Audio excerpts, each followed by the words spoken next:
कहानी शुरू होती है और हमें दिखाया जाता है सेडी जो कि अपनी कार से वाशिंगटन डीसी जा रही होती है और ड्राइव करते समय सेडी के पास डॉक्टर क्लाउडिया का कॉल आता है। डॉक्टर सेडी से कहती है कि आज हमारी अपॉइंटमेंट थी, मैं जानती हूँ कि तुम अपने वर्कर की मौत की वजह से दुखी हो। जिस पर सेडी कहती है कि मैं उसको ज्यादा अच्छे से नहीं जानती थी पर वो कुछ कुछ मेरे जैसी दिखती थी। डॉक्टर क्लाउडिया सेडी से कहते हैं तुम्हें इस हादसे से जल्दी उभरना होगा, नहीं तो यह तुम्हारे काम पर भी असर डालेगी। पर सेडी अभी भी उस हादसे को पूरी तरह भूल नहीं पाई है। अब हमें इस मूवी के एक और कैरेक्टर कॉल को दिखाया जाता है जो एक किसान है और पौधे की दुकान पर काम करता है। सेडी एक पौधा खरीदना चाहती है और किस्मत से वो कॉल की दुकान पर ही पहुंचती है। सेडी को कॉल की दुकान का एक पौधा पसंद आ जाता है जिसको वो खरीदना चाहती है। कॉल बताता है कि तुम्हें इस पौधे को 2 से 3 दिन में पानी देना होगा, नहीं तो ये पौधा मुरझा जाएगा। इस पर सेडी कहती है मैं ऐसा नहीं कर सकती क्योंकि मुझे महीनों तक काम की वजह से बाहर रहना पड़ता है। जिस पर कॉल कहता है कि फिर तुम्हारे लिए यहाँ कोई पौधा नहीं है, तुम चाहो तो एक प्लास्टिक का पौधा ले सकती हो। पर सेडी इसी पौधे को लेना चाहती है पर वो ये पौधा सेडी को बेचना नहीं चाहता है क्योंकि वो नहीं चाहता था कि यह पौधा बिना देख रेख के मर जाए। इस बात को लेकर दोनों में बहस हो जाती है पर तभी वहाँ पर एडना आ जाती है और वो ये पौधा सेडी को बेच देती है। जब सेडी पौधा लेकर जा रही होती है तो एडना कॉल से कहती है कि मुझे लगता था कि तुम उस लड़की का नंबर लोगे। जिस पर कॉल उससे कहता है कि मैं यह सब करने यहाँ नहीं आता हूँ। अब एडना कॉल को समझाती है कि तुम्हें उस लड़की से बात करनी चाहिए, जाओ जाकर उस लड़की से कॉफी के लिए पूछो। कॉल सेडी सिर्फ कॉफी पर चलने को पूछता है और सेडी मान जाती है। अब दोनों कॉफी पीते पीते आपस में बात कर रहे होते हैं। सेडी कॉल को अपने बारे में बताती है कि मुझे काम की वजह से अलग अलग कंट्रीज में ट्रेवल करना पड़ता है। कॉल बताता है कि मुझे फार्मेसी के अलावा हिस्ट्री पढ़ना बहुत पसंद है। दोनों में इस तरह बहुत अच्छी पढ़ रही होती है जिसके बाद सेडी किसी बात पर कहती है कि मुझे किसी चीज से डर नहीं लगता। जिसे सुनने के बाद कॉल सेडी से इस बात पर शर्त लगाने को कहता है कि अगर मैं तुमसे पहले इन सीढ़ियों पर चढ़ गया तो तुम्हें बताना होगा कि तुम्हें किस चीज से डर लगता है। पर सेडी कॉल से पहले उस सीढ़ी पर चढ़ जाती है। अब सेडी कॉल को बताती है कि जब मैं 6 साल की थी तो मैं और मेरी माँ अपने देश से भाग आए थे।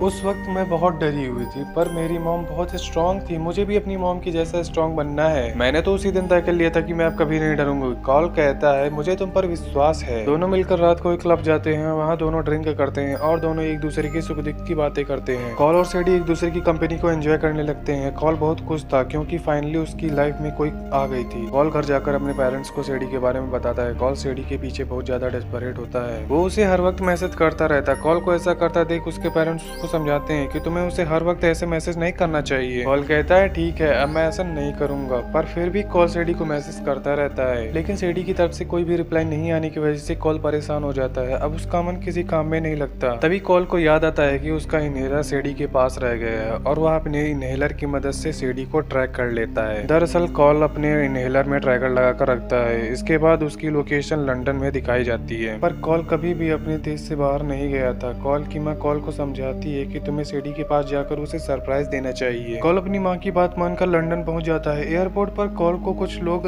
अपने के साथ गाड़ी में बिठाकर ले जाते हैं। कॉल को एक आदमी टैक्समैन के नाम से बुलाता है। आदमी कहता है कि तुमने तुर्की में हमारा सामान रोका, बर्लिन में हमारे आदमियों को मारा और अब पासपोर्ट का झंझट। पता नहीं बॉस हर वक्त तुम्हारी बातें क्यों करते रहते हैं। कॉल आदमी को बताता है कि मैं कोई टैक्समैन नहीं हूँ। कॉल कहता है मैं सच ही बोल रहा हूँ, तुम चाहो तो मेरा पासपोर्ट चेक कर सकते हो। पर वो आदमी कॉल की एक भी बात नहीं सुनता। मैं तो एक सीधा साधा किसान हूँ जो लंदन में अपनी गर्लफ्रेंड को सरप्राइज देने आया हूँ, पर तुम लोग मुझे उठाकर पता नहीं यहाँ क्यों ले आए हो। आदमी कहता है कि अब तुम्हारे बहाने नहीं चलेंगे, पर तुम एक्टिंग अच्छी कर लेते हो। एक बार के लिए हमको भी लगा था कि तुम शायद सच बोल रहे हो। तभी वो कॉल को टॉर्चर करने के लिए उस पर एक कीड़ा छोड़ने वाले होते हैं। तभी सेडी पीछे से आकर उस आदमी को मार देती है। सेडी कॉल को एक गन देती है और कहती है कि मुझे छोड़कर सभी पर गोलियां चलाओ। कॉल को कुछ भी समझ नहीं आता है। वो सेडी से पूछता है कि ये क्या हो रहा है और ये लोग कौन है। सेडी बताती है कि ये बुरे लोग हैं, इन्होंने हमारे एजेंट के लिए जाल बिछाया था पर तुम उसमें फंस गए। जिसके बाद वो कॉल को बताती है कि मैं एक सीआईए एजेंट हूँ। जिसे सुनकर कॉल हैरान हो जाता है और पूछता है कि ये टैक्समैन कौन है और ये लोग कौन है और ये लोग भला मुझे टैक्समैन क्यों समझ रहे हैं। सेडी ये सुनकर थोड़ा गुस्सा हो जाती है और कहती है कि इन लोगों को क्या लगता है मैं इनके जाल में फंस जाऊंगी। जिसे सुनने के बाद हमको यहाँ पर मालूम होता है कि टैक्समैन और कोई नहीं बल्कि सेडी है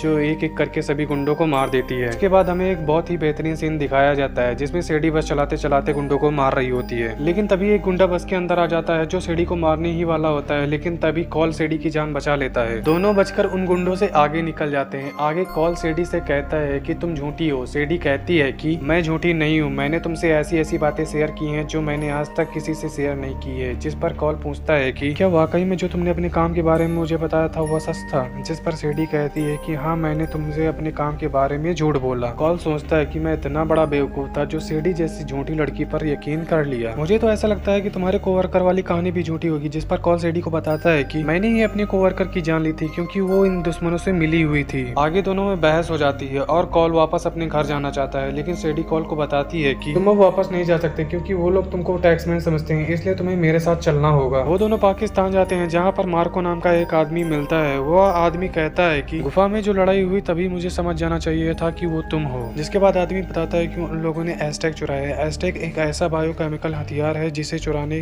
की हरकत सिर्फ एक ही आदमी कर सकता है, लवेक फ्रांस की खुफिया एजेंसी के लिए काम करता था। लवेक ने ज्यादातर समय रेत के मैदान में ही बिताया है। थोड़े टाइम के बाद उसने खुद के लिए काम करना शुरू कर दिया था, जिसमें हथियारों की खरीदारी और मर्डर जैसी चीजें उसके लिए आम बात थी। अगर तुम इसको पकड़ना चाहती हो तो सावधान रहना, यह बहुत ही खतरनाक आदमी है। सीडी कहती है मुझे इसे पकड़ने के लिए तुम्हारे आदमियों की हेल्प चाहिए, लेकिन तभी एक रेड शर्ट वाला आदमी मार्को को पीछे से गोली मार देता है। फिर वो कॉल और सीडी को पकड़कर लवेक के पास ले जाने लगता है। तभी एक आदमी अपनी कार से उस रेड शर्ट वाले आदमी को मार देता है और कार वाला आदमी इन लोगों को अपने साथ ले जाने की कोशिश करता है। अब कहानी में एक तीसरा आदमी आता है जो उस कार वाले आदमी को मार देता है, जबकि उस तीसरे वाले आदमी को रेड शर्ट वाला आदमी मार देता है। अभी कंफ्यूजन एक्चुअली में इसीलिए हो रहा था क्योंकि कॉल के सर पर काफी बड़ा इनाम था और इसी वजह से ये सब लोग इनके पीछे पड़े थे। कॉल सीडी से बहुत ज्यादा नाराज होता है। कॉल को लगता है कि सीडी को सिर्फ पासपोर्ट की ही चिंता है। तब सीडी बताती है कि दरअसल एस्टेक ऐसे ब्रीफकेस में रखा गया है जिसे खोलने के लिए पासपोर्ट की जरूरत पड़ती है। सीडी की कोवर्कर एलेना ने पासपोर्ट को ढूंढ लिया था। एलेना वो पासपोर्ट लवेक को बेच पाती उससे पहले ही सीडी वहां पहुंच गई और सीडी ने उस पासपोर्ट को डिस्ट्रॉय कर दिया। बिना पासपोर्ट के एस्टेक किसी काम का नहीं। इसके बाद सीडी कॉल को बेहोश कर देती है। दूसरे सीन में हमें लवेक को दिखाया जाता है जो अपने आदमी को बता रहा होता है कि ग्रेट खान इस धरती के महान हत्यारे थे। वो हमेशा कहा करते थे कि अगर तुम्हें किसी खान को ढूंढना है तो लाश के ढेर के पास जाओ। इसके बाद लवेक को लगता है कि कॉल ही टैक्समैन है, जिस पर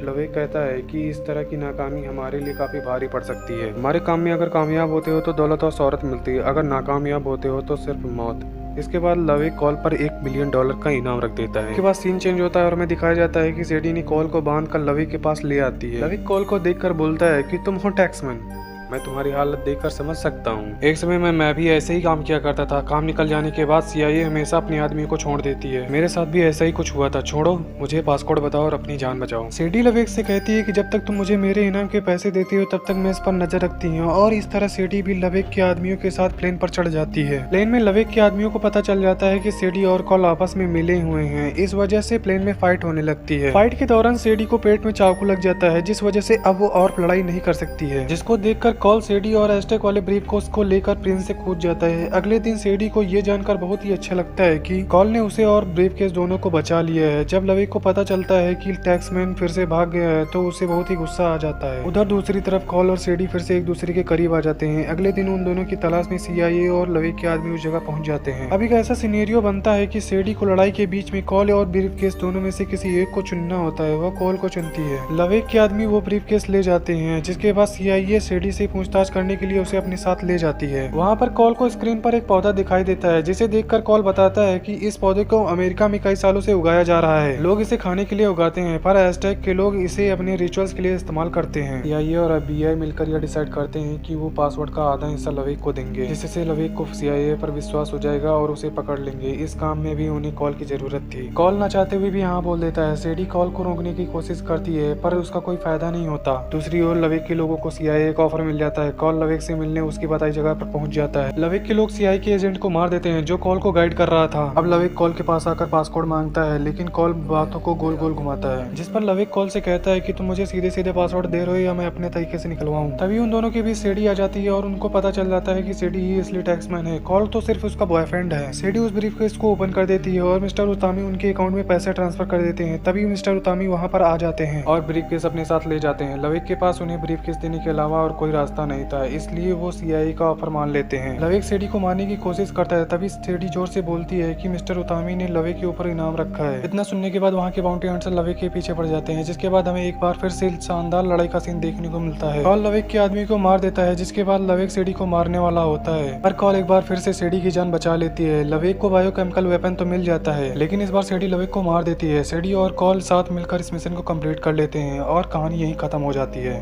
अगर आप लोगों को हमारी कहानी पसंद आई है तो चैनल को सब्सक्राइब करें।